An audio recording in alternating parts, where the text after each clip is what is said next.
1970 के दशक में न्यूयॉर्क की गलियां नशे के अंधेरे में डूबी हुई थी। Are calling living zombies, for example in Philadelphia. हर मोड़ पर मौत बिकती थी और हर गली में हेरोइन का जाल फैला हुआ था। लेकिन इस खेल का सबसे बड़ा खिलाड़ी कौन था? एक ऐसा नाम जिसने पूरे हार्लम को अपने कब्जे में ले लिया, फ्रैंक लूकस। वो आदमी जिसने सैकड़ों करोड़ का ड्रग साम्राज्य खड़ा किया और पूरी अमेरिकी सरकार को चुनौती दे डाली। साल था 1930। नॉर्थ कैरोलिना के एक छोटे से गांव में एक बच्चा पैदा हुआ। नाम था फ्रैंक लूकस। गरीबी इतनी थी कि उसके परिवार के पास खाने तक के पैसे नहीं होते। बचपन से ही फ्रैंक ने देखा कि कैसे उसके पिता मामूली मजदूरी करते करते थक जाते और उसकी मां आंखों में आंसू भरकर कहती, फ्रैंक, अगर तू भी यही रह गया तो तेरी जिंदगी भी मिट्टी में दब जाएगी। फ्रैंक ने बचपन में ही कसम खा ली थी, मैं गरीब पैदा हुआ हूं लेकिन मरूंगा नहीं। 12 साल की उम्र में ही फ्रैंक ने चोरी करना शुरू कर दिया। पहले छोटे मोटे सामान, फिर पैसे और फिर लोकल दुकानों से डाका। एक बार उसने कहा था, गरीबी सबसे बड़ा अपराध है और उससे लड़ने के लिए मुझे अपराधी बनना पड़ा।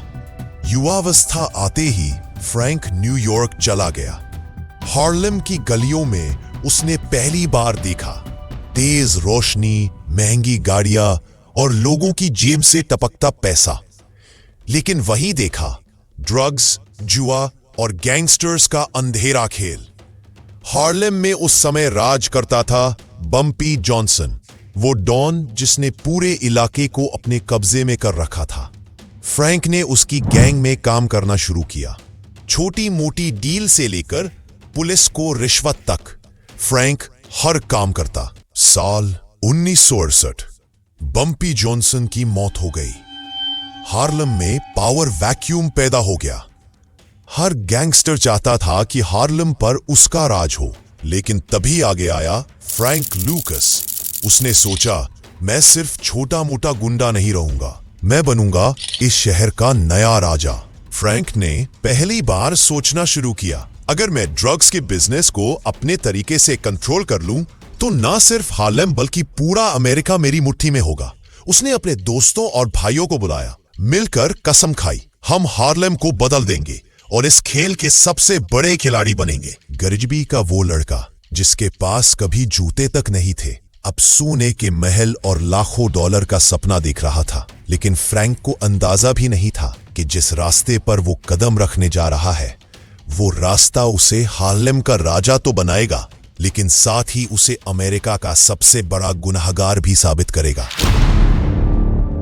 साल था 1970। वियतनाम युद्ध चल रहा था। अमेरिकी सेना एशिया में लड़ रही थी और वहीं से फ्रैंक लूकस को एक ऐसा रास्ता मिला जिसने उसकी किस्मत बदल दी। फ्रैंक ने सोचा, अगर मैं ड्रग्स सीधे एशिया से लाऊं तो बिचौलियों का खेल खत्म कर दूंगा। माल सबसे सस्ता होगा और सबसे अच्छा, और पूरा न्यूयॉर्क मेरे कदमों में झुकेगा। फ्रैंक ने वियतनाम और थाईलैंड के कॉन्टैक्ट से डील की। उसने हेरोइन सीधा वहां से मंगाना शुरू किया। उसका तरीका खतरनाक और हैरान कर देने वाला था। ड्रग्स को अमेरिकी सेना के ताबूतों और मिलिट्री जहाजों में छुपाकर अमेरिका पहुंचाया जाता। कहा जाता है कि फ्रैंक की इस ट्रिक ने पूरे सिस्टम को हिला कर रख दिया। फ्रैंक ने अपने हेरोइन को नाम दिया ब्लू मैजिक। ये माल बाकी सबसे सस्ता भी था और सबसे ज्यादा प्योर भी। नतीजा ये हुआ कि पूरे हार्लम में लोग सिर्फ एक नाम जानते थे, ब्लू मैजिक। कुछ ही महीनों में फ्रैंक लूकस ने हर कंपेटिटर को खत्म कर दिया। उसका साम्राज्य सैकड़ों करोड़ डॉलर का हो गया। फ्रैंक ने पैसे को पानी की तरह बहाया। महंगी गाड़ियां, महल जैसे घर, डिजाइनर सूट्स, यहां तक कि मशहूर फर कोट पहनकर पब्लिक इवेंट्स में जाता। उसके पास पॉलिटिशियंस, पुलिस ऑफिसर्स और सेलिब्रिटीज तक की पहुंच थी। हार्लेम की गलियों में एक ही नाम गूंजता था, फ्रैंक लूकस। फ्रैंक का एम्पायर इतना बड़ा हो चुका था कि वो खुद को अजेय समझने लगा। कहा जाता है कि उसके पास हजारों डीलर्स थे और हर हफ्ते करोड़ों डॉलर का माल बिकता था। लेकिन जितनी तेजी से फ्रैंक ऊपर उठा था, उतनी ही तेजी से अब उसकी गिरावट भी शुरू होने वाली थी। फ्रैंक लूकस अब न्यूयॉर्क का सबसे बड़ा ड्रग डॉन बन चुका था। उसके पास इतना पैसा और ताकत थी कि पुलिस, नेता और बड़े बड़े अफसर भी उसके सामने झुकते थे। लेकिन ताकत के साथ दुश्मन भी बढ़ने लगे। हार्लम की गलियों में छोटी छोटी गैंग्स को खत्म करके फ्रैंक ने अपना साम्राज्य खड़ा किया था। लेकिन अब राइवल गैंगस्टर्स उसे नीचे गिराने के लिए खून खराबे पर उतर आए। फ्रैंक के लोगों और दूसरी गैंग्स के बीच लगातार गोलियां चलने लगी। सड़कें खून से लाल हो जाती और आम लोग दहशत में जीने लगे। फ्रैंक को पता था कि अब सिर्फ पैसे से काम नहीं चलेगा। उसने कई नेताओं और पुलिस अधिकारियों को करोड़ों की रिश्वत दी ताकि उसका धंधा सुरक्षित रहे। उसकी सबसे बड़ी ताकत यही थी कि वो सीधे सिस्टम के अंदर तक पैठ बना चुका था। पुलिस भी उसकी छत्रछाया में थी और नेता भी उसके पैसों से अपनी जेबें भर रहे थे। लेकिन फ्रैंक के अंदर धीरे धीरे अहंकार घर करने लगा। उसे लगता था कि अब उसे कोई छू भी नहीं सकता। वो खुलकर महंगे कपड़े पहनने लगा, बड़ी बड़ी पार्टियों में दिखने लगा और पब्लिक इवेंट्स में अपनी शानो शौकत का प्रदर्शन करता। ये सब चीजें उसकी दुश्मनी बढ़ा रही थी और साथ ही कानून की नजर भी उसकी तरफ खींच रही थी। फ्रैंक के एम्पायर का सबसे खतरनाक पहलू ये था कि हार्लेम का हर दूसरा इंसान ब्लू मैजिक पर निर्भर हो चुका था। गरीब हो या अमीर, जवान हो या बूढ़े, सब उस जहर के शिकार हो रहे थे। फ्रैंक के लिए ये सिर्फ कारोबार था, लेकिन समाज के लिए ये एक ऐसी महामारी थी जिसने जिंदगी बर्बाद कर दी। जैसे जैसे उसका नाम और पैसा बढ़ रहा था, वैसे वैसे उसके खिलाफ सबूत भी इकट्ठा होने लगे। पुलिस की एक स्पेशल टीम अब सिर्फ फ्रैंक को पकड़ने पर लगी हुई थी। फ्रैंक को अंदाजा नहीं था कि उसका साम्राज्य धीरे धीरे टूटने की कगार पर है। फ्रैंक लूकस का साम्राज्य अब इतना बड़ा हो चुका था कि उसकी नजर में वो खुद को राजा समझने लगा था। लेकिन हर साम्राज्य की तरह उसके भी पतन की शुरुआत हो चुकी थी। पुलिस की स्पेशल टीम महीनों से फ्रैंक की हर गतिविधि पर नजर रख रही थी।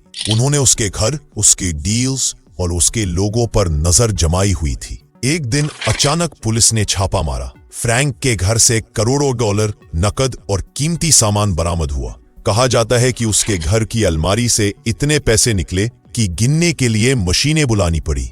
फ्रैंक के लिए यह सबसे बड़ा झटका था। उसके अपने ही लोग धीरे धीरे उसके खिलाफ गवाही देने लगे। जिसे वो सबसे भरोसेमंद मानता था, वही पुलिस का मुखबिर बन चुका था। फ्रैंक ने जितना पैसा और ताकत जुटाई थी, अब वही उसका सबसे बड़ा बोझ बन गया। अदालत में उसके खिलाफ सबूत पहाड़ की तरह खड़े थे। आखिरकार फ्रैंक लूकस को गिरफ्तार कर लिया गया। उसे लंबी सजा सुनाई गई और उसके साम्राज्य का अंत हो गया। हार्लेम की गलियों का बादशाह अब जेल की सलाखों के पीछे कैद था। जो आदमी कभी करोड़ों डॉलर पर राज करता था, अब उसका नाम सिर्फ एक गिरी हुई दास्तान बनकर रह गया। फ्रैंक लूकस की कहानी हमें यही सिखाती है कि अपराध चाहे कितना भी बड़ा क्यों ना हो, उसका अंजाम हमेशा बर्बादी ही होता है। पैसे और ताकत की लालच इंसान को कुछ वक्त के लिए ऊपर ले जाती है, लेकिन अंत में सच और कानून ही जीतता है। अगर आपको ये कहानी पसंद आई हो तो चैनल को अभी सब्सक्राइब करें और बेल आइकन दबाएं ताकि ऐसी ही और सच्ची कहानियां आप तक सबसे पहले पहुंचे।